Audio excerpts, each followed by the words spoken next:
Tem outra coisa na nossa cultura, né, que a gente está começando a ver surgir agora, mas que é muito raro ainda, que é a valorização de quem errou e fracassou no empreendedorismo.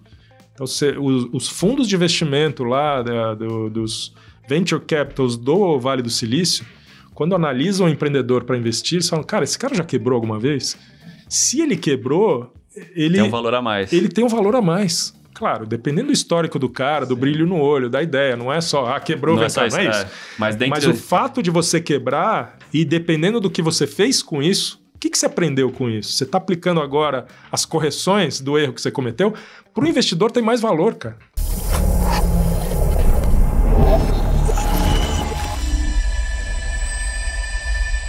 Conturbicast começando aqui mais um episódio para você.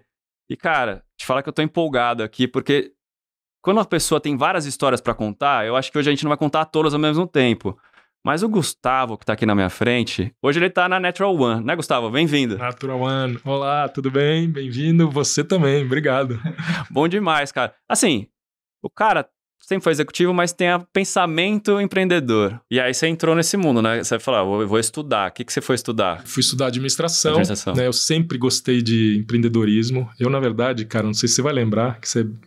Acho que bem mais novo que eu, mas tinha uma época, nos anos 80, que tinha um programa do Bamerindos, que é um banco que já não existe mais, que chamava-se Gente que Faz. Você não cheguei a pegar. Passava às 8 horas da manhã no domingo. Cara, eu gravava essa porra em VHS. O que era o Gente que Faz? Ele pegava a história da família Brandalize, que criou a Perdigão, e documentava num programa de 1 hora e pouco, das 8 da manhã até umas 9h30 da manhã no domingo. E contava desde o tataravô que chegou no navio da Itália sem um centavo no bolso, foi morar em Santa Catarina, comprou o primeiro frango. Que demais. Criou a granja, não sei o quê, e o Império Perdigão exportando para a Arábia Saudita. Cara, eu pirava nessas histórias. Pirava. Puta branded content. Muito. E hoje em dia a gente acha que tá descobrindo a roda, né, cara? Eu falo pro pessoal... Cara, os caras já faziam, exatamente. Já fazia isso há muito tempo. Eu uso até de exemplo quando eu vou falar em reunião. Sabe de quando é branded content? Primeiro que a gente teve no Brasil, 1950, Repórter Esso. É verdade. Repórter Esso é o primeiro. E aí tiveram várias outras que a gente não recolhe como... Procter & Gamble com as novelas. Eu dou exemplo sempre da John Deere. 1890. Os caras lançaram uma revista chamada The Furrow. Furrow é arado, né? Sim. A revista tinha conteúdo para fazendeiros. O cara vende trator. E aí eu vi uma matéria sobre isso. Eles foram analisar os 100 primeiros anos da revista. Parece que tiveram menos de 10 artigos falando do trator John Deere. Ou seja, não era branded, mas o content era content. A marca passava por fora, não queria vender. O Michelin, né? O Guia Michelin também foi desse. Incrível, também que é dos anos 1800, alguma coisa. Os caras gastaram pneu para ir nos restaurantes. Cara, tem muita história de marca legal, assim, que as marcas meio que se perderam no meio do caminho, que sempre o drive é tipo, puta, eu sou executivo, eu preciso vender. Não, cara, você faz um conteúdo legal, na economia da atenção que a gente tá hoje, então faz muito mais sentido, mais sentido. Aí depois, faculdade. Aí você falou, vou pro mundo corporativo. Foi pra onde primeiro, assim, que você falou, trainee? Cara, eu fui fazer administração de empresa, queria estudar na GV, né, e me frustrei um pouco, porque tinha muito pouco espírito empreendedor lá, né, eu acho que até hoje, né, por isso que eu gosto tanto do INSPER e de algumas outras que perceberam isso. A GV muito conceitual, uma puta escola, mas, cara, era muito com pensamento acadêmico demais e muito no grande executivo de grande empresa e banco. É preparar para o cara ser um grande executivo, não ser um grande empreendedor. Tem Exatamente. Uma puta diferença aí. E aí eu fui fazer essa carreira de executivo, né? E aí me apaixonei pelo marketing, né? Sempre gostei muito dessa coisa do design, embalagem, eu desenhava as embalagens lá na época do Adrenal, desenha logo. Adrenal, que a gente não tava gravando ainda, a gente tava off records aqui, foi a primeira gatilho empreendedor seu, né? Com 14 anos. Foi uma marca de calção de surf. Peguei 2 amigos da escola, a gente foi nas costureiras do Brás, pegou tecido e criou uma coleção de calção de surf. E lançou e vendeu na escola. Aí cheguei pro meu pai, né, um dia e contei, pai, abri um negócio, tô vendendo isso. Ele falou, puta, você tá louco. Vai dar... Sério? Por que ele falou, para já, cara. Eu falei, ué, pai, mas você sempre falou sobre isso e tal. Ele falou, não, se der muito certo, você tem 14 anos, cara, você não vai conseguir estudar. Você não vai dar conta de fazer isso, né? Se realmente der certo, você vai focar toda a sua vida nisso. E se der errado, também. Você vai ter que resolver as merdas, porque deu errado. Você não vai estudar. Caramba, bicho. E ele não fez faculdade. Então ele falava, cara, vai estudar, para tudo. E aí eu dei aquela recolhida, né? Eu olhava para ele muito como uma referência. Inspiração, né? Falei, pai é a primeira inspiração que a gente tem. Não tem como você falar que não. É muito. Ou desinspiração para algumas pessoas também. Não, no meu caso é uma inspiração não só para mim, mas assim, eu vejo que é uma coisa... Ele é muito forte. Então meus amigos, sabe quando você vê? Ele realmente tem ele entra na sala e todo mundo sente que entrou e... Que legal, cara. Traz uma energia muito forte. Assim. E isso você pegou pra você como liderança, como negócio? O que você puxou disso? Dessa figura paternal tão forte? Eu tento, né, bicho? Eu tento me espelhar, assim, no que sempre me inspirou dele, né? Ele tem uma teoria que ele sempre me falava, que é a teoria do... Antigamente a gente lia revista e jornal e tinha sempre uma cesta. Na época dos incas, né? Na época dos faraós. Você jogava as revistas numa cesta para ir pro lixo. Lembra disso? No jornal, você tinha uma cesta em casa, quem lia muito, e ele lia sempre Reciclado. muito. E jogava tudo ali. Ele falava, o seu cérebro tem que ser essa cesta, essa lata do lixo. Joga tudo que passar na sua frente, joga para dentro. Cara. E então ele tem essa coisa da curiosidade ao extremo. Então ele sabia do negócio da moda, da última Vogue que saiu, minha mãe falando de um vestido, ele... tinha opinião sobre. Você fala, como é que ele entende dessa porra? Aonde, né? Aí um sobrinho nosso que é super intelectual, não sei o que, falando da história dos imperadores, não sei o que, ele, sabe a história, fala não sei o que. Aí alguém falou de uma nova tecnologia do iPhone, cara, quando surgiu tudo que tinha do iPhone, o iPod primeiro, meu pai tinha, 6 meses antes. Tô muito antenado. E ele foi executivo, Foi executivo da Johnson & Johnson. E hoje virou fazendeiro. Se aposentou e foi morar num sítio. Fazendeiro, né? Tem uma proposta. Ele empreendeu e fez um projeto maravilhoso, assim, muito legal, há quase 60 anos.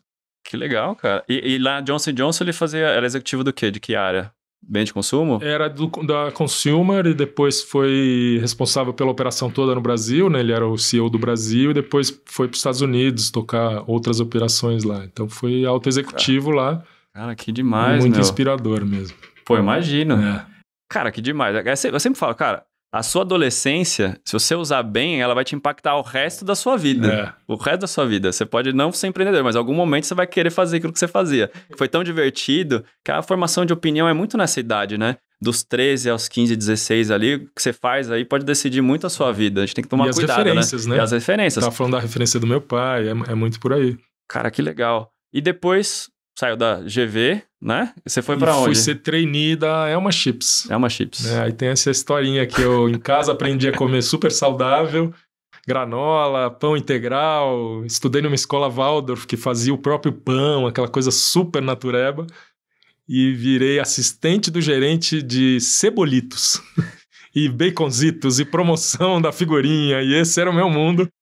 Cara, e eu amava, cara, porque o lado marketing da Elma Chips e distribuição e vendas é uma puta escola, né? É uma referência incrível. Mas eu ficava com aquela pulguinha, né? Falava, porra, cara, tô vendendo salgadinho pra criança. E eu sei que existe um mundo aí da alimentação saudável, né? E seu pai, quando você falou, tô na Elma Chips, pai? Não, meu pai adorou, cara, porque ele reconhecia e sempre me incentivou, cara, vai pra uma empresa onde realmente você vai aprender, né? Que seja uma escola. Falava de Unilever, ou Citibank, ou P&G, Procter & Gamble, ou PepsiCo, e eu fui pra PepsiCo, e a minha mãe, que era mais do lado... Natureba. Né, mais natureba, falava, poxa, mas salgadinho, isso aí, vamos lá. E eu cresci ali, me formei em marketing dentro da PepsiCo. A faculdade de verdade. De verdade, Aí no final fui gerente de Ruffles, de batatas, batata da onda, aí eu, surfista, patrocinava os campeonatos de surf, bem legal. Aí saí da Elma Chips e fui ter experiência em outras empresas, sempre no marketing. Participei da startup no Brasil do Yahoo, antes da bolha da internet. Nossa, foi muito bacana. Que legal. Foi uma experiência muito legal. Você pegou a cauda do foguete que poderia ter dado muito certo, né? O Yahoo foi uma sequência de erros deles, né, cara? Depois. Né? Eles não olharam o Google chegando, eu vi isso lá de dentro, cara, incrível. Sério? A gente era referência, cara. Yahoo era o Google da época. né? Eu saí de lá em 2003 até 2006, por aí, o Google, né? E aí começou a perder muito rápido para a chegada do Google. O Yahoo era a referência, perdeu para a entrada do Google, que atropelou, engoliu, né? Existe ainda Yahoo, mas, cara... Não, sumiu, né? Hoje é um serviço B2B super segmentado ali.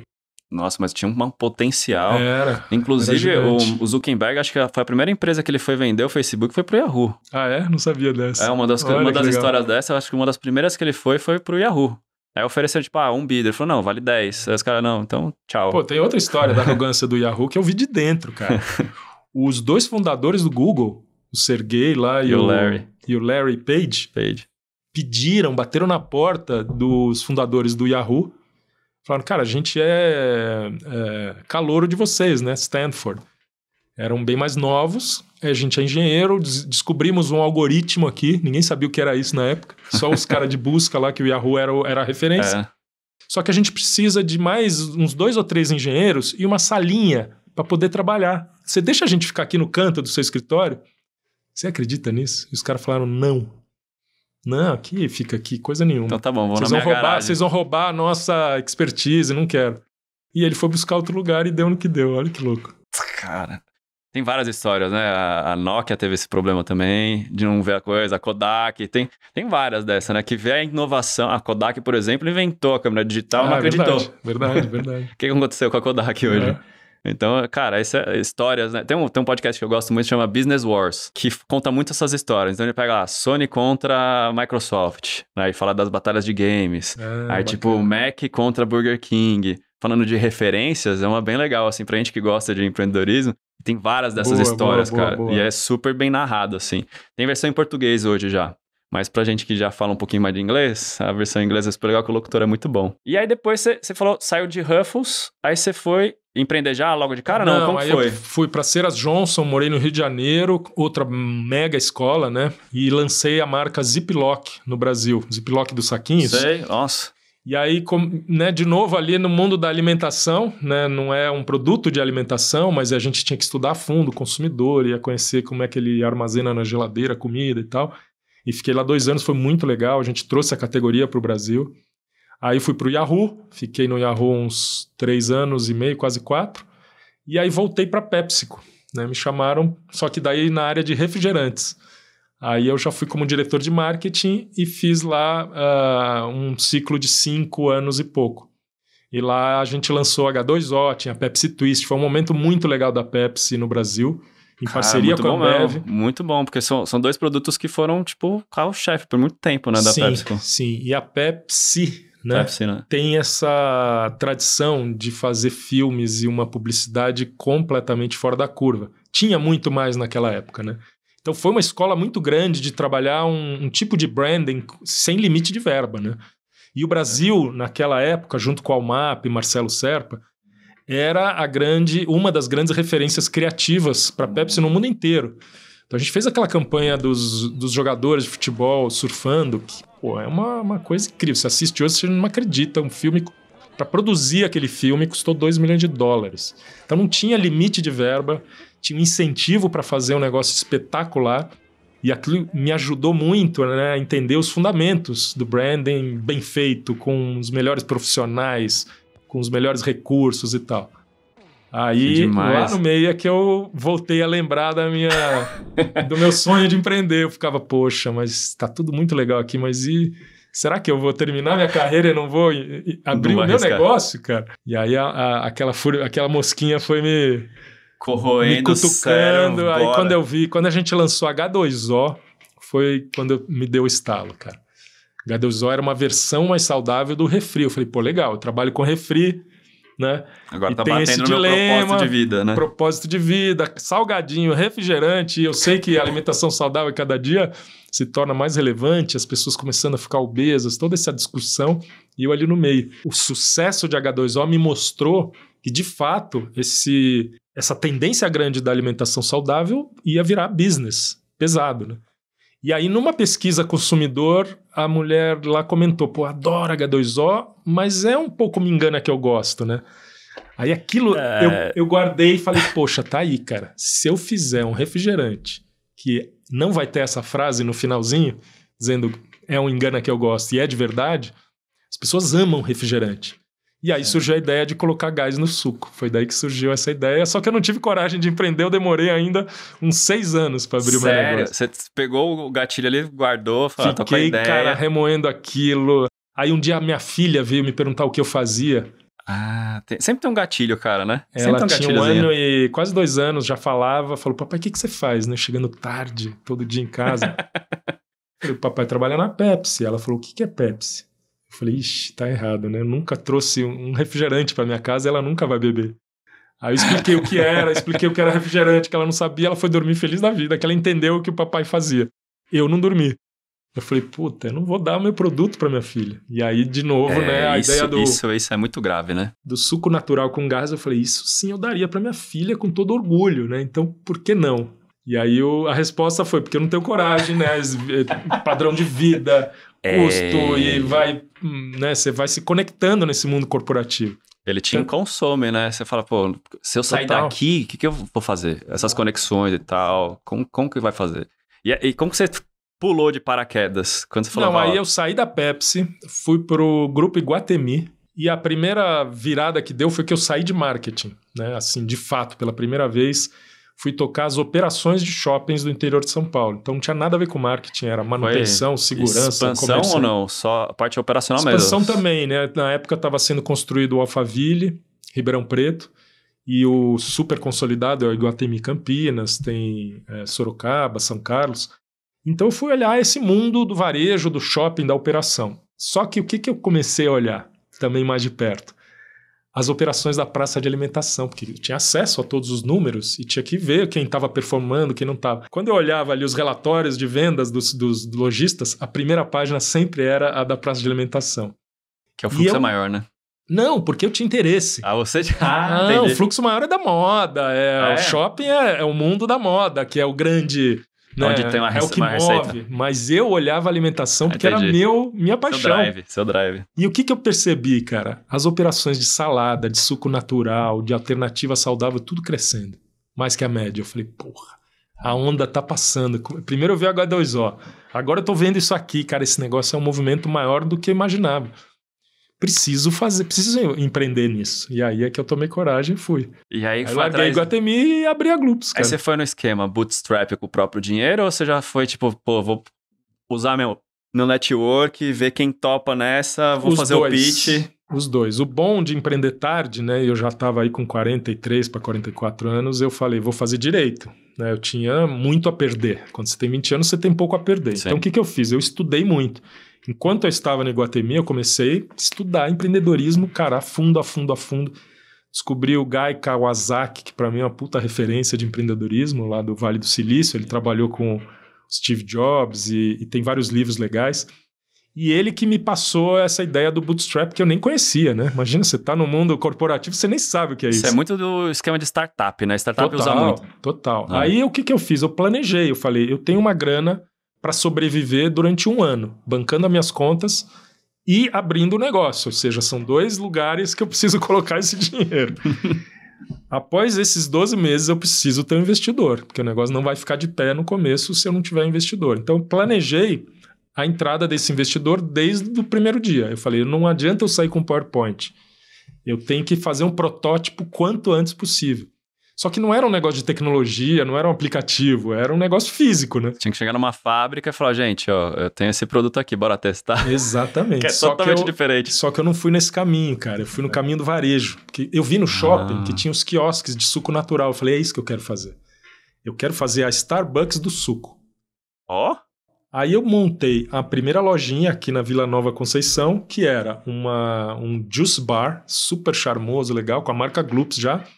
E aí, aí peguei toda a minha experiência de branding, coloquei o suco numa garrafinha como se ela fosse industrializada, mas a pessoa via fazendo, via eu enchendo a garrafa, colocando gás numa maquininha que eu inventei lá e colocava numa geladeira. Então as pessoas começaram a ver essa novidade no varejo. E feito na hora o suco. Então não tinha... O logo você que fez também? Ou dessa vez não? Dessa vez? Não, aí eu resolvi investir, cara. Eu contratei a Colírio, que é uma agência incrível, da Tereza Guarita, que é uma querida. Um beijo na T. Amiga de infância. Que legal, e uma cara. Profissional, né? Hoje Estúdio Colírio é uma referência. Sim. Falei, aqui eu vou por uma grana, cara. Custou quase um carro ali, o trabalho todo de identidade visual. Porque Então, não é só o logo, né? É cara, muito mais que eu isso. fiz tudo que eu aprendi, né? Mas demorou para dar certo. Eu demorei para adaptar esse mundo da grande empresa para um negócio começando. E eu falo muito com empreendedores, né? Eu tenho alunos empreendedores que eu ensino fazer o marketing. E o que eu conto para eles é, cara, eu misturo o que eu aprendi numa PepsiCo, numa Iguatemi, com essa coisa nova do mundo digital hoje, que as pequenas empresas podem se aproveitar. E é uma adaptação, a mistura dessas duas coisas que eu fiz dar certo depois da Gloops. No começo eu demorei para sacar entender. isso. Mas é a maturação do empreendedor mesmo, né? É muito difícil o cara, na primeira semana, de acertar. Não. É tipo 1 em 1 trilhão, não é nem 1 milhão, assim. Eu pegar o Jeff Bezos, quanto tempo ele ficou lá até acertar o modelo de negócio? Elon Musk, do PayPal, até o PayPal engrenar, quanto tempo foi? É que a galera tem uma ansiedade hoje, não sei se você vê isso nos seus cursos também, principalmente empreendedor jovem ali, dos seus 22, 23, ele quer já ser o próximo Zuckerberg no próximo ano. Tem isso, a molecada quer isso. É muito imediatismo, cara. E aí você tem um tempo de maturação que não tem como, cara. Você tem que bater a cara no chão várias vezes. E tem outra coisa na nossa cultura, né, que a gente está começando a ver surgir agora, mas que é muito raro ainda, que é a valorização de quem errou e fracassou no empreendedorismo. Então, os fundos de investimento lá dos venture capitals do Vale do Silício, quando analisam um empreendedor para investir, eles falam, cara, esse cara já quebrou alguma vez? Se ele quebrou, ele tem um valor a mais. Ele tem um valor a mais. Claro, dependendo do histórico do cara, do brilho no olho, da ideia, não é só, quebrou, não é isso. Mas o fato de você quebrar, e dependendo do que você fez com isso, o que você aprendeu com isso? Você está aplicando agora as correções do erro que você cometeu? Para o investidor tem mais valor, cara. No Brasil isso está começando ainda muito pouco. A gente ainda tem muito a cultura do, né? Não pode errar. O herói, né? Que não erra, que é o perfeito. Isso não existe, cara. E se você não está errando, significa que talvez você não está sendo arrojado que chega, cara. Porque senão ninguém é perfeito. Você vai errar. Cara, Quanto mais você estiver errando, mostra que você está indo no caminho certo. Agora, você tem que lidar com o erro de uma forma madura, aprender, não ficar desesperado e já partir. Esse de não ficar desesperado, essa inteligência emocional que é o grande difícil. Porque quando você tem uma certa maturidade, que você já passou por outras empresas, já viu outras gestões, fica um pouco mais fácil. Quando a gente é muito jovem, que começa a empreender, você não faz ideia o que é inteligência emocional. Não faz ideia que é ser um líder, que é o que acontece quando o cara começa muito cedo. Eu comecei com 12 anos de idade, né? Isso, que legal. É que nem você com 14 começou, eu fui fazendo, acontecendo e tal.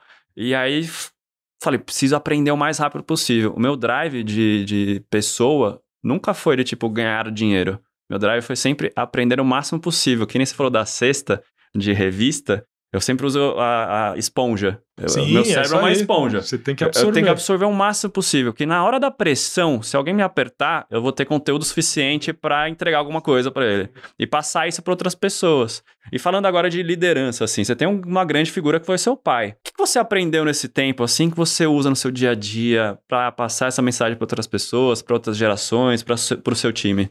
Cara, eu acho que é um pouco isso, né? Tentar trazer as pessoas para uma visão mais de longo prazo, né? E tentar fazer essa provocação, né? Num time, ou às vezes você é líder não só de quem está hierarquicamente abaixo de você ali na estrutura, mas de um grupo, né? Você inspira como outros, hoje lá né? na Natural One. É inspirar as pessoas a terem essa mega curiosidade e a se apaixonarem pelo que elas fazem. Eu acho que tem muito isso no mundo dos negócios, né? Quem realmente se esforça para se apaixonar, você vai conseguir se apaixonar, né? Tem um filme lá, aquele filme da Disney, o Soul. Sim, putz, lembra? Muito bom, cara. Que tinha o barbeiro que deu essa lição de vida ali pro protagonista do filme, né? Cara, que ele explicou pro cara, nunca sonhei em ser um barbeiro, mas eu aprendi a me apaixonar por essa profissão. E é apaixonante. E eu tenho certeza, cara, se você tá no pior emprego do mundo e parar de reclamar, olhar em volta e se esforçar para falar, como é que eu me apaixono por isso aqui?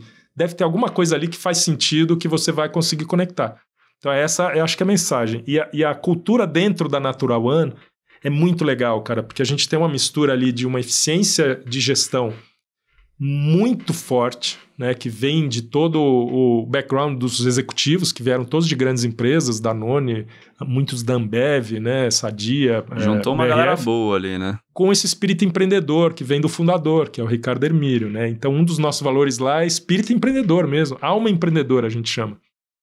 Então tem essa provocação de um ficar cutucando o outro o tempo inteiro. Cara, não vamos entrar na zona de conforto aqui, não. A gente quer ir mais longe. Aí, você pulou direto da Gulps pra Natural One? Como que foi isso? Você voltou... Eu vendi a Gulps em finalzinho de 2019, bem antes da pandemia, para New Age, que é uma empresa de bebidas aqui do interior de São Paulo. E aí, depois da venda, eu fiquei ajudando amigos empreendedores a... Consultor. E descobri que eu tinha esse tino de consultor e adorei, cara. Então, o que eles vinham me pedir? Eles falavam, cara, você achou investidor, como é que faz isso? E você construiu uma marca, como é que faz isso? Então, eu descobri que tem um nicho enorme de empreendedores. Nossa, só esses dois aí, você tem um mercado gigante para vender já curso, fazer o que quiser, porque é muito difícil você chegar no investidor. Isso. E mais difícil ainda é você criar uma marca relevante. Isso, e quem geralmente empreende... Não é que quem geralmente empreende não conhece marketing, mas muita gente que empreende, né, vai se especializar no lado financeiro, em vendas, né? Todo empreendedor é um vendedor nato. Vai entender de RH, trazer o melhor time, mas marketing às vezes fica colocado para um segundo momento, porque o empreendedor tem essa ideia, né? A hora que eu tiver recurso, a hora que eu tiver um mínimo de tamanho, aí eu vou olhar esse tal desse marketing, vou procurar uma agência, vou trazer um profissional para tocar isso. Deixa eu vender primeiro, daí depois eu faço. E aí eu ficava ajudando meus amigos e depois amigos de amigos e foi no boca a boca. Cara, você desde o começo já começa a criar uma marca, porque hoje tem muita facilidade para isso. Você está no mundo digital, né? Quando você começar a crescer, tendo uma marca forte, a sua empresa tem um valor muito maior do que sem uma marca forte.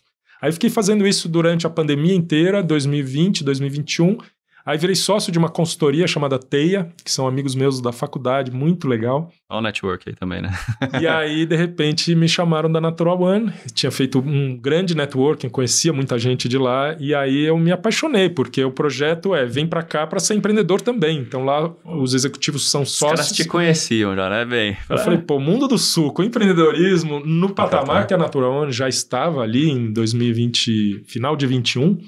Falei, vou agora. E o desafio lá, que brilhou meu olho assim, cara, imagina uma marca brasileira dominando mercados importantes no mundo. Não estou falando aqui de paizinho pequeno, estou falando de Canadá, de China, de Europa, de México, de Estados Unidos. Esse é hoje o nosso projeto. Que demais. A gente entrar lá e ter relevância, né? E, se possível, liderança num mercado como o canadense, por exemplo, que é o que a gente está fazendo hoje. E o principal produto de vocês são sucos, né? O suco de laranja é o principal? É o principal no mundo inteiro. O sabor laranja é unânime, assim, em qualquer país que a gente vai. Ele geralmente representa 50% do volume ou mais. Cara, e como que é para chegar nesse mercado, né? Sem importar? Que é um produto perecível, né? Imagino que a logística também faça parte aí do seu dia a dia, esse drive empreendedor, tipo, como que eu vou entregar o melhor produto para esse cara?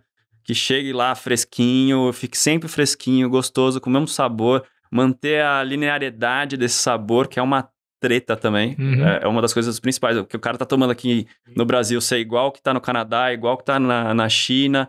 Como que vocês fazem esse controle de qualidade? Cara, o maior desafio, né? O maior desafio da Natural One é o supply chain e a tecnologia. Então, o drive da empresa é muito buscar sempre o que existe de melhor em tecnologia no mundo, e geralmente custa muito caro.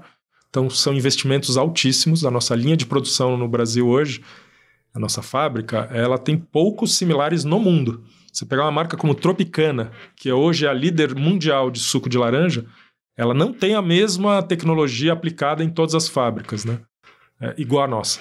E vocês têm quantas fábricas? A gente tem uma fábrica. Uma fábrica só. E então a tecnologia também dá escala num espaço menor, mas principalmente isso que você levantou, que está muito certo. Como eu garanto o frescor de um suco de laranja, uma limonada, para daqui a 10 meses estar no supermercado na China e continuar com a mesma qualidade. Isso é tecnologia. Tecnologia de envase, tecnologia da extração do suco, tecnologia da preservação do suco, sem ingrediente artificial, sem produto químico, sem conservante, sem nenhum tipo de coisa Cara, né, nessa que linha. grande desafio. Então você tem tecnologia do máquina PET. É KHS lá? Não é KHS, é Kronos. Que a gente entrevistou o KHS diretor-geral grande... da KHS aqui, por isso que eu perguntei. Ele participou do podcast aqui também, foi super legal. Por isso que eu falei, eu entendi esse outro lado aí. Mas, cara, a tecnologia faz todo sentido, total, porque é um produto super perecível, né? O suco, pra ele azedar, é 2. Sim. Então ele tem que ser no vácuo, o transporte... Não é no vácuo. Não, é um processo asséptico. Sabe quando você vai no dentista e esteriliza ali o material? Sim. E aí tem aquela caixinha que a mulher vai mexer o material com uma luva que não entra em contato com o ar de fora? A nossa linha inteira é assim. Imagina uma linha de produção toda asséptica.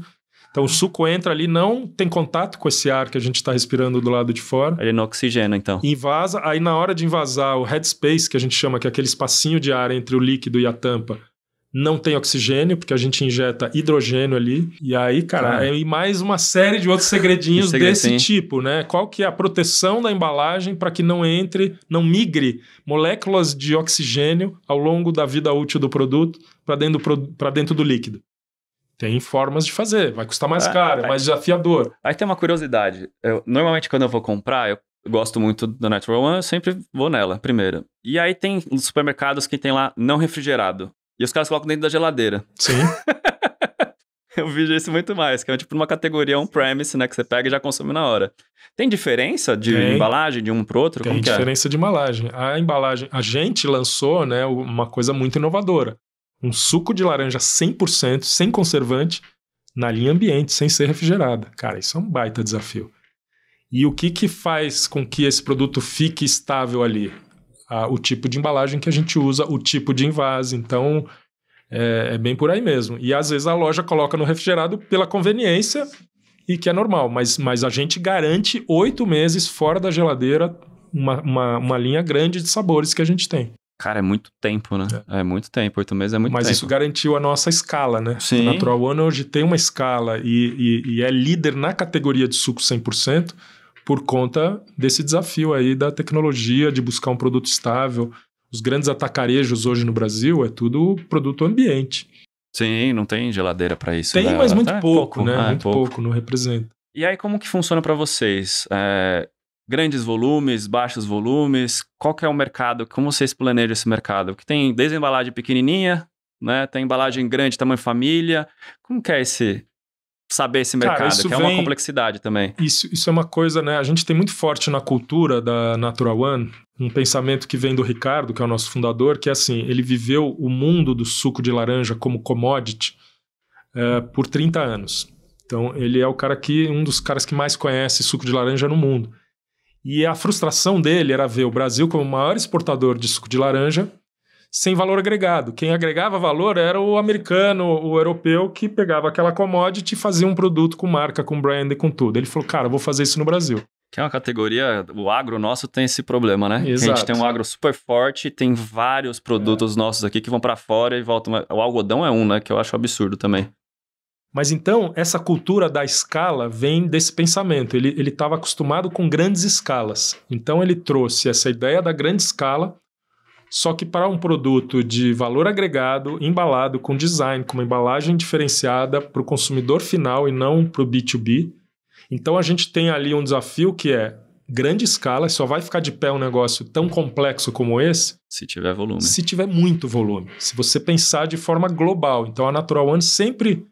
Desde o começo já teve esse raciocínio. Como eu penso num produto aqui, mas que tem que funcionar lá na Cidade do México, no Chile, na China, e tem que viabilizar desse jeito. Então toda a cadeia de supply é pensada desse jeito, toda a linha de sabores é pensada desse jeito. É o grande escala com um cuidado extremo na qualidade. São duas coisas que muitas vezes não combinam direito. Não andam, cara. E essa experiência que você teve com a Pepsi, tem alguma coisa que você acha que usa hoje? Muita coisa, né? Pô, demais, cara. Mais de brand ou de branding, tudo, né? de distribuição, de entender a cabeça do consumidor, de olhar essas tendências de consumidor. A Pepsi é muito boa disso, né? Não é por acaso que eles compraram a Quaker há muitos anos atrás. Eles sacaram esses movimentos e hoje o portfólio da PepsiCo como empresa, como grupo, A ação da Pepsi é uma das que mais valoriza em bens de consumo, por quê? Porque eles têm essa visão, né, estratégica De mais de tempo. entender onde está indo o consumidor. Então, por mais que continue tendo um volume grande dos produtos menos saudáveis, salgadinho, refrigerante, na composição geral eles estão super bem posicionados. E isso a gente, né, não só eu, tem mais gente da Pepsi lá. A gente troca, tem a galera que veio da Ambev, que aí tem esse foco na eficiência da gestão, em lucratividade acima de tudo.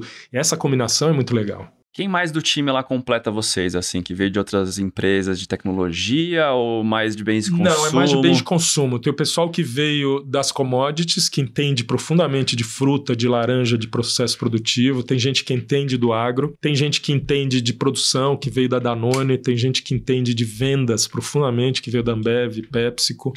E tem gente que veio da Natura, né? Ah, que legal. E a gente tem um fundo de investimento que agrega muito, né? O famoso Smart Money. Sim. É o Gavi, é o nosso fundo, né? Que legal. Eles são fantásticos, cara. A relação que a gente tem com eles... Não é só de dinheiro, né? Não, é uma relação assim, mentoria. de amizade, de mentoria, de propósito. Cara, você vê às vezes o fundo te dando bronca, porque você não está acelerando a embalagem 100% reciclada como gostaria, é demais, né? Não está olhando só o bottom line, está falando, cara, a gente quer ser uma empresa sustentável. Por que não acelera esse projeto? A gente fala, opa, o Gávea tá dizendo isso, cara. Normalmente você não espera que o investidor... Normalmente é o contrário, cara. O empreendedor é o apaixonado, romântico, e o fundo vem e fala, para com essa porra, vamos pro... Vende, precisa do retorno. Põe Cadê mais, o ROI aqui? Põe mais, põe quero o vender lixão mais. aí e faz o lucro crescer. Não, cara, eles vêm na linha oposta. Agora, quando você fala de internacionalizar a marca, a gente tem vários players, você falou Canadá, um grande, tem várias marcas lá. Vocês têm a sorte de já ter um nome que não é brasileiro, então fica mais fácil, porque... Verdade. Internacionalmente o inglês é mais usado do que o português, apesar de um Tropicana funcionar mais para português do que para o inglês.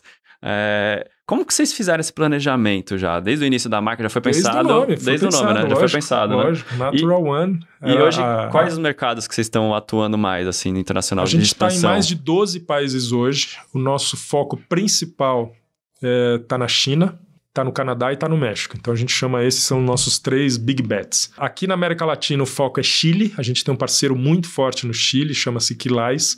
É como se fosse a Danone chilena. É uma empresa de lácteos super eficiente, trabalha na cadeia refrigerada. É um grande parceiro. Então a gente está focando nesses principais mercados, porque o Canadá é o consumo per capita mais alto de suco natural no mundo, mais que Estados Unidos. Mercado super maduro e, obviamente, a gente quer entrar nos Estados Unidos depois, né? Então, estamos ali. Europa, a gente teve uma experiência em Portugal, ainda não achou o parceiro certo para fazer a expansão na Europa. A Europa é um mercado bem competitivo, complexo, logística. Imagina, você tem um rótulo para cada língua, é um negócio... É difícil a Europa. A gente está muito bem posicionado ali nos países da Ásia, então a gente tem uma operação muito legal em Singapura, Malásia, Filipinas, que legal. Indonésia. E a China é o grande desafio, acho que de todo mundo, né? Hoje em negócio, eles são extremamente profissionais. A gente acabou de fechar no comecinho do ano com uma agência de publicidade na China. Eu fiquei impressionado com o nível da galera. Cara, inglês perfeito, linguagem de última fronteira, assim. Até para dar uma chacoalhada na gente, sabe? Você sai da zona de conforto. O cara trouxe um material estratégico para a Natural One. Tendo conhecido a gente durante um mês na negociação, eu falei, opa, se esse cara lá do outro lado do mundo tá com esse nível de clareza de onde eu preciso ir, bicho, vamos nos mexer aqui, cara. A China é demais. É que eles têm muita informação, né? O que a China conseguiu fazer com que outros países, tipo, o investimento em educação que os caras tiveram nos últimos anos é surreal. Você vai para Stanford, Harvard... 60% é chinês lá, cara. Que é bancado pelo governo. Esse é legal. Os caras saírem para pegar conhecimento. Tanto que é até a pauta do Trump, né? Não deixa nossas universidades virarem só a China, né? Virou pauta política, porque perde a competitividade, né? O chinês deixou de ser o cara que copia para ser o cara que inventa. Tá criando e com muito poder, cara. Pra gente, o mercado chinês é incrível porque ele tá só começando agora. E essa tendência do suco natural 100%, né? Que a gente chama de NFC, Not From Concentrate. Lá ainda é muito pequeno e eles valorizam muito. Então, você imagina, a China, tudo que você fala é gigantesco em volume. São só 2 bilhões de pessoas. Você vender para cada um, você já tem um mercado de 2 bi que não chega nem... Se juntar toda a América, não chega a metade, cara. Isso é muito louco, né, da China. Isso é muito louco. Vender um suco pra cada um, você já fez a receita do ano. Exato. E assim, falando de inteligência artificial, essas coisas novas que a gente tem de ferramentas pro marketing, como vocês aplicam isso no dia a dia? Cara, a gente vem aplicando dentro da nossa capacidade ali, né? A gente vem brigando com a cultura da empresa para o marketing ter uma importância maior. Isso vem acontecendo nos últimos 2 anos. A gente usa muito essas ferramentas na nossa estratégia de conteúdo. Então, a gente busca muito usar os dados, né? Que a gente tem acesso tanto do nosso e-commerce como do trabalho todo de redes sociais.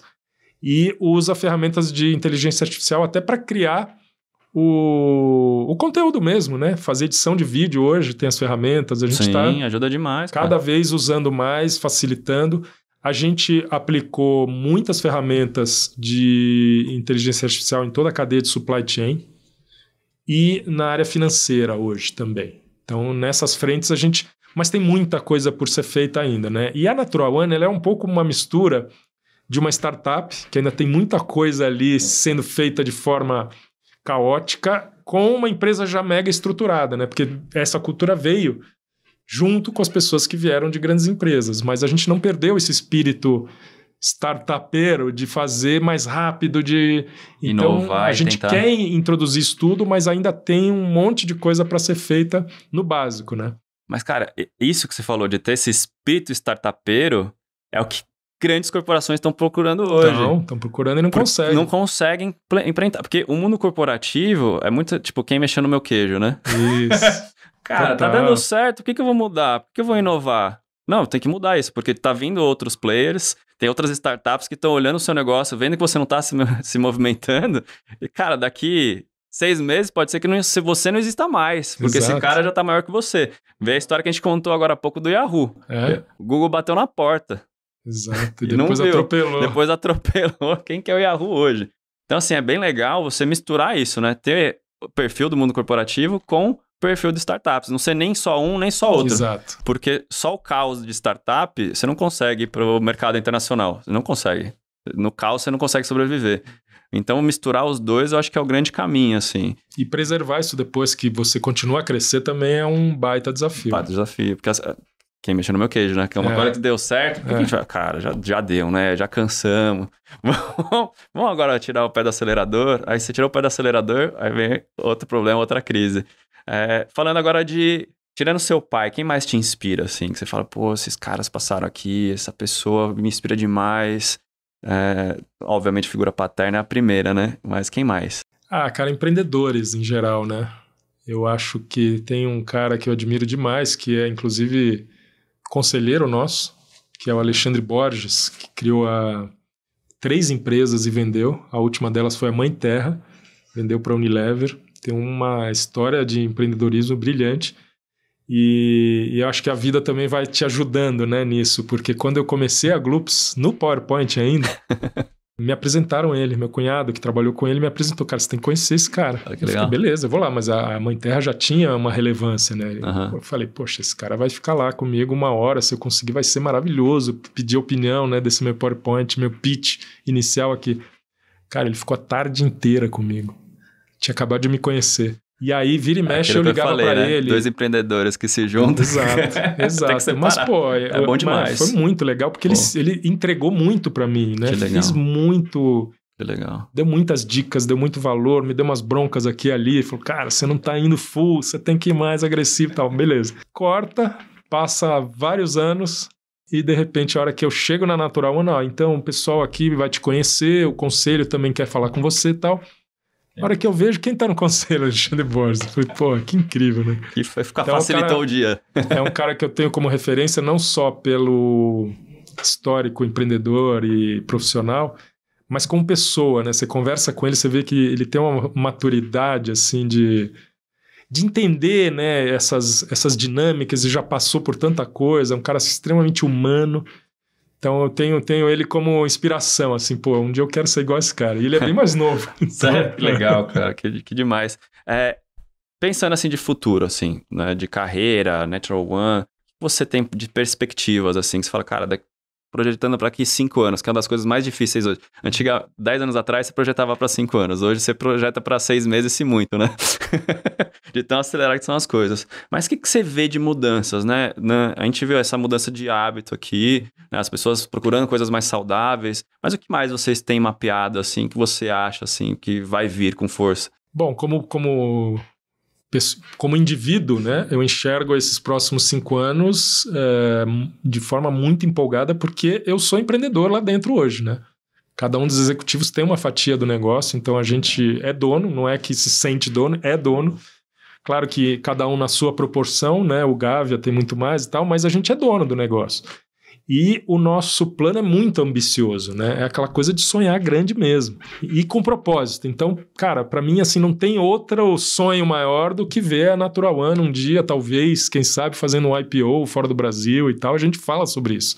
Então, esse caminho tá traçado, né? E assim, no curto prazo, para mostrar o espírito empreendedor que a gente tem, eu estava falando para você no bastidor aqui antes, daquela ideia da batata Yacon. Vou dar um spoiler aqui. Boa. A gente não lançou ainda, em primeira mão, então. A gente agora, em maio, tem a APAS. A gente vai apresentar pela primeira vez para o mercado esse ingrediente novo que a gente vem desenvolvendo há mais de 3 anos, investindo em pesquisa, investindo num projeto agro, que é pegar uma batata que não parece batata, né? Parece uma pera, que é conhecida como a batata dos diabéticos. E a gente transformou ela em suco, né? Depois de todo um processo de desenvolvimento, e vai lançar 2 sabores com a base de dulçor dessa batata Yacon e não da maçã, que normalmente é usado para dar o doce, né? São os nossos produtos que a gente chama de Veggies hoje. Tem o Veggies beterraba e o Veggies limão, que é aquele suco verde famoso com já vem ovo pronto. E tal. Inclusive, a gente vai chamar ele suco verde, não vai tirar o nome Veggies, que é muito distante assim, da realidade. Então vai chamar suco verde, suco vermelho, e a base dele vai ser com Yacon, com alto teor de fibras, tem um índice glicêmico que impacta muito menos do que um suco normal. E a nossa grande aposta aí para o futuro é transformar esse Yacon num ingrediente relevante nos nossos produtos, não só nesses 2 VEDs. Tem mais coisa por vir aí. Uma nova categoria também, de novo, né? Não é tão nova categoria, mas a nova categoria que a gente está apostando, que também em algum momento vai ter Yacon, é a de bebidas vegetais. Então a gente lançou um leite de aveia ano passado. É um negócio que ainda está crescendo comparado com suco, mas o potencial é gigante. No mercado americano é gigante já. No mexicano já é gigante. Muito maior que no Brasil. No chinês já é gigante. Então a gente está apostando forte nessa categoria de leite sem ser da vaca, né? E a gente, como empresa de sucos naturais, faz todo sentido você enxergar como uma empresa de bebidas naturais, que entrega saúde direto da natureza, que é Tem umas coisas que não tem nada a ver com o negócio, que fazem total sentido para o negócio, né? Você fala, pô, olha essa onda de bem-estar, de saúde, mudança de hábitos, que veio através de uma outra droga que transformou a Dinamarca num país mais rico da Europa hoje, por causa de um produto. Não sei se você viu isso também. Não Então, vi. a Novo Nordisk, que é produtora do Ozempic, é a empresa mais rica hoje da Europa. E aí não é só para tratamento de obesidade e diabetes, que foi o que a gente está falando de diabetes aqui. É uma coisa que bate muito ali. Diabetes, Ozempic é o produto da vez. Mas mudanças de hábito, que a pessoa começa a se sentir melhor, ela não tem compulsão, e aí ela muda completamente o hábito dela. E aí academias vão ficar mais cheias, várias outras coisas que são byproducts, né? Que não tem nem tradução disso, né? São subprodutos de uma outra mudança de hábito. E aí é isso, é todo mundo, cara, viver mais saudável, que já tá parte do seu propósito, cara. Eu achei muito legal essa análise do Scott, que eu falei, cara, eu nunca tinha pensado. O cara que quer um sorvete melhor, ele não vai comprar um sorvete de baixa qualidade, ele vai pegar um gelato. Aí essa categoria ali, você fala, cara, tá perdida. E aí só vai caindo. E mais, né? Tudo isso potencializado pela facilidade que a gente tem hoje de trocar informação e de absorver informação. Então, com as redes sociais e o mundo tão digitalizado, cara, o seu consumidor, muitas vezes ele está na sua frente. É que nem os médicos que falam que o paciente já chega mais informado do que ele. Total, Tá todo mundo super informado. Então, esse tipo de movimento está acontecendo mais rápido, porque as pessoas têm acesso à informação de forma mais rápida. E por isso que eu sempre digo para empreendedores que estão começando, ou mesmo para quem trabalha com marca, que você tem que começar a enxergar a sua empresa, o seu negócio, não só como uma empresa que produz um produto ou entrega um serviço, mas sim como uma mídia. As empresas viraram canais de mídia, quer queira você ou não, cara, isso está acontecendo. Se você não enxergar isso e não entender, né, que o conteúdo, ele tá rindo porque o negócio deles ele é ouviu isso. minha palestra, cara. Mas é isso, cara. Eu acho que dou palestra exatamente sobre isso. Obrigado. E não sou só eu falando. E quando eu fui trabalhar lá na Teia, né, em 2021, eu falei pra eles, a gente precisa transformar a Teia num canal de mídia. Eles me olharam com uma cara, como assim, cara? Eu falei, bicho, vocês vendem consultoria, a gente vende consultoria. A quantidade de informação que vocês têm rica pra passar... É o caminho. E hoje eles têm um podcast, tem todo um canal de conteúdo ali que, pô, é a forma que você chama a atenção das pessoas que tá aqui no celular, né? As pessoas estão o dia inteiro aqui com a atenção voltada para as telinhas. Como é que a sua marca vai aparecer ali se você não entregar um conteúdo de valor? Você precisa se enxergar como um canal de mídia. Acabou. Não tem mais volta a isso. Cara, sensacional. Gustavo, assim, obrigado por ter roubado a minha fala. E não foi combinado, hein? E não foi combinado, cara. Esse que é o mais legal, porque eu tenho uma palestra que eu fiz exatamente isso, que toda empresa vai virar uma empresa de mídia, se ela já não virou. E aí você pegar, eu peguei um gráfico que eu vou até te passar, que é genial. Todas as big techs já são empresas de mídia. Todas. Todas. Apple, Meta, todas elas já são empresas de mídia. Porque eles já entenderam que quanto mais tempo de tela eu tenho, mais fácil eu vender alguma coisa para esse cara, que ele já está engajado ali. Claro. Então, é isso, é a economia da atenção, né? Como que a marca navega nesse momento? Que é muito difícil. Tem outra coisa que eu falo, que é muito difícil hoje você produzir conteúdo para a pessoa. Você produz primeiro para o algoritmo, né? Você tem que passar essa barreira do algoritmo para ele entregar para as pessoas. Aí você fala, putz, cara, como que eu faço? E aí você tem vários mecanismos que você tem que aprender. Qual que é a cultura, qual que é a plataforma, como que eu me conecto com o meu propósito para chegar nesse consumidor. Mídia paga, mídia proprietária, eventos. Cara, é um universo tão gostoso. Para quem é empreendedor e entra no marketing, entra em conteúdo, cara, é um universo que você pode brincar de 1000 maneiras, assim, cara. Então, assim, eu sei, toda vez que eu converso assim, que alguém tem essa visão, também eu falo, puta, que legal, velho. Não sou só eu pensando desse jeito. E é isso, você pegar o panorama das big techs, cara, todas elas têm alguma coisa. Microsoft, LinkedIn, Xbox. Você pegar a NVIDIA, tem a assinatura, né, do GeForce ali, que tem uma comunidade, que tem conteúdo, que vende mídia também dentro dessa comunidade. Você fala, cara, como que a gente não se conecta desse jeito, né? Pô, que legal. Pô, outro exemplo mais perto aqui do mundo de produto de consumo é a Red Bull. Red Bull. Pô, você trabalhou lá no canal de TV da Red Bull, cara. Como cara, assim, né? A Red Bull vende... é tipo... Assim, a Red Bull são 2 negócios que eu gosto muito de falar. É um negócio que vende energético e um negócio que vende conteúdo. Aí você fala para outras marcas que vende conteúdo, os caras... Como assim vende conteúdo? Eu falo, vende conteúdo. A Red Bull vende. Você falou da TV. A TV é aberta, né? Pro mundo todo. Mas você pegar a descida do Morro de Santa Marta, que passa na Globo, de quem que é o evento? Da Red Bull. A Globo tá comprando esse evento. Olha só. Ela não fala o nome da Red Bull porque a Red Bull é concorrente deles. Aí você pegar os times de Fórmula 1, os times de futebol, todo esse emaranhado todo, tudo que tem ali de receita tá dentro do Media House, dentro dessa marca. E o que a Red Bull fez de diferente de várias outras marcas? Você que é do marketing, você vai me falar e vai confirmar isso. Normalmente você pega o faturamento da empresa, a gente tem lá, né, marketing, tá separado de 5% a 8%, né, de verba do seu faturamento total. 8% quando tá batendo, nossa, esse ano eu vou estourar 8%. A Red Bull sempre colocou lá 30% de investimento para voltar para o Media House, porque sabia que isso ia retornar em valor de marca e poderia gerar receita.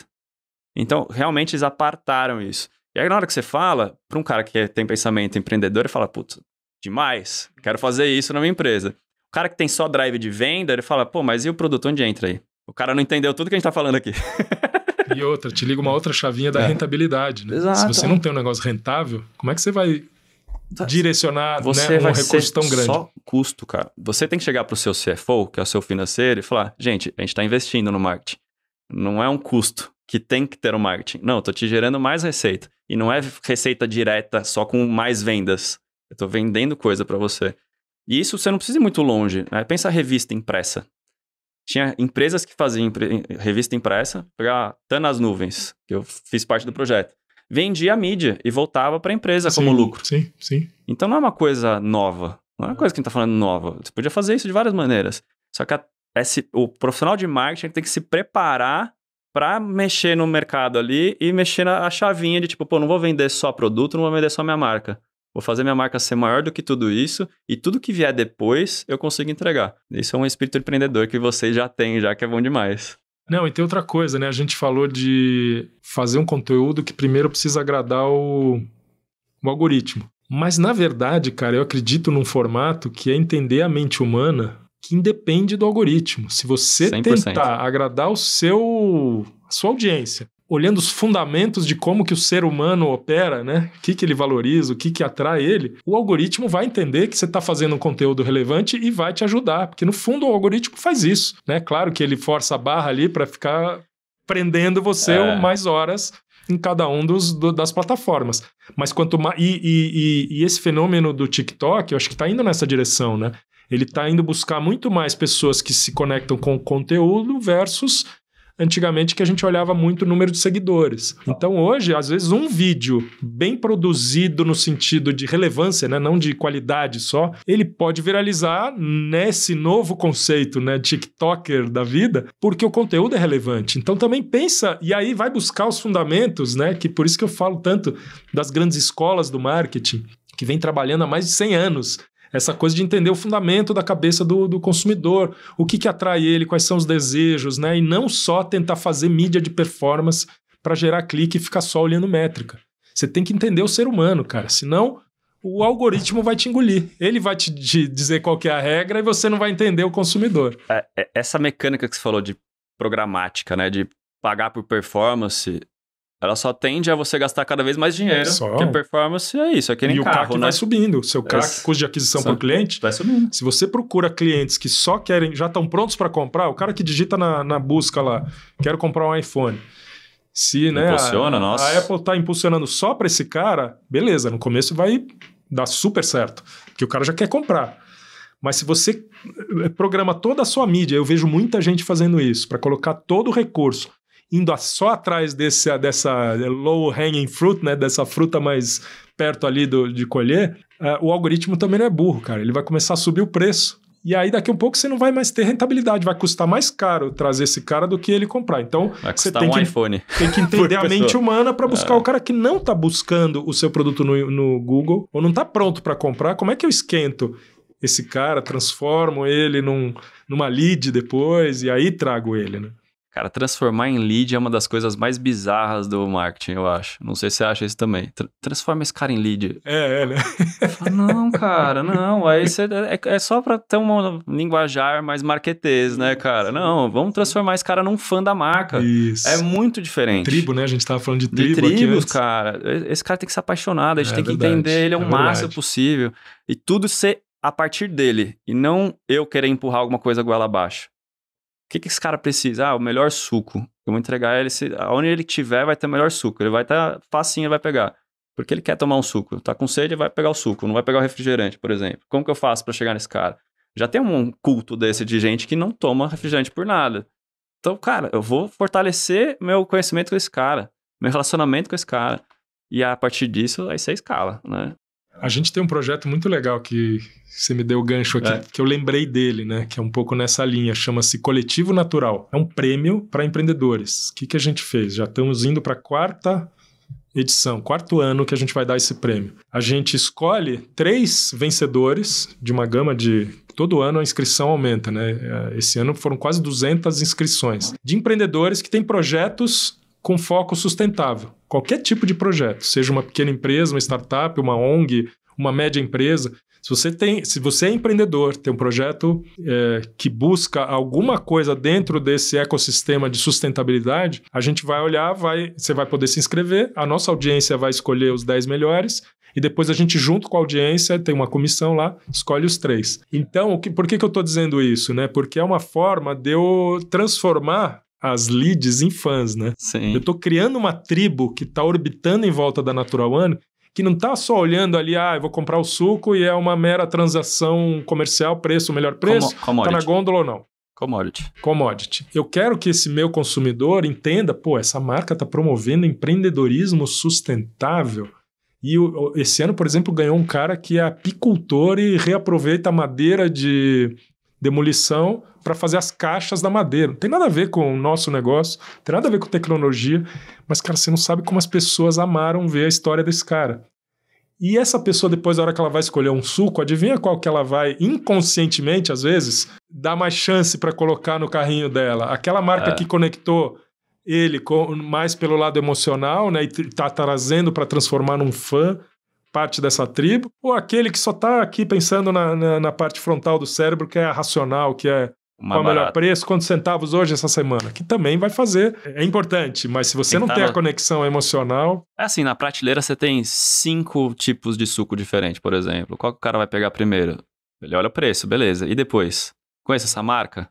Será que é boa? Se o cara nunca experimentou, como que vai saber? Ah, é mais barato, tá? Tipo, R$3 a menos. Você não suspeita? Eu suspeito normalmente. Eu falo, cara, o que esse cara tá fazendo? Ele tá subsidiando o mercado, pra ganhar mercado, tá barato demais ou o produto não é bom. Né? Então, é essa avaliação que hoje o digital também ajudou muito o consumidor a ter esse conhecimento de estar lá, pega o QR Code para saber de onde a marca tem, ou entra na internet e vê no e-commerce se é mais barato ou não, entende o que é essa marca, e aí vai muito do seu trabalho de redes sociais, todas as mídias que você está trabalhando, para o cara te achar e saber quem é você. Né? Não adianta você chegar, tá lá na gôndola, tá mais barato, mas e aí, de onde veio? Né? É suco mesmo? Vamos chegar pra reta final aqui, que já faz 2h30 que a gente tá falando. Se deixar, a gente fica o resto do dia, não para. Gustavo, pô, é aquela história, né? 2 empreendedores quando se encontram, fica um bate-papo de horas. E se deixar, segura. Se deixar, sai negócio aqui daqui a pouco. Mas é bom demais, cara. Compartilhar esses conhecimentos assim, cara, parabéns por toda a sua trajetória, assim, inspirador, assim, trocar ideia com você, trocar essa figurinha. Meu projeto Highlander. Pra quem é jovem, que não conhece o Highlander, vai assistir o filme. Clama Cloud. Ele cortava a cabeça das pessoas porque ele queria o poder delas. Eu não quero poder, eu quero conhecimento. É o que a gente falou de esponjinha, né? Essa troca é muito rica, assim. Né? Essas experiências, assim, esses bastidores que a gente se encontra. O podcast é rico por conta disso, né? Não é um conteúdo de 30 segundos do Instagram, é uma coisa que você tá na academia, ou você tá no trabalho, que você para, escuta, mesmo que seja na velocidade 2, que eu faço isso também. Mas é um conhecimento que você adquire enquanto você tá fazendo outras coisas. É um potencial que eu vejo muito grande no podcast. E obrigado por compartilhar sua história, cara. Eu muito que agradeço. Inspirador. Pô, maravilhoso, eu que agradeço. Quer falar alguma coisa no final? Não, eu quero dar uma dica. Boa. Uma dica é o seguinte, cara, falando disso do podcast que acabou de falar e que eu faço, comecei a fazer e é incrível como abre a sua cabeça.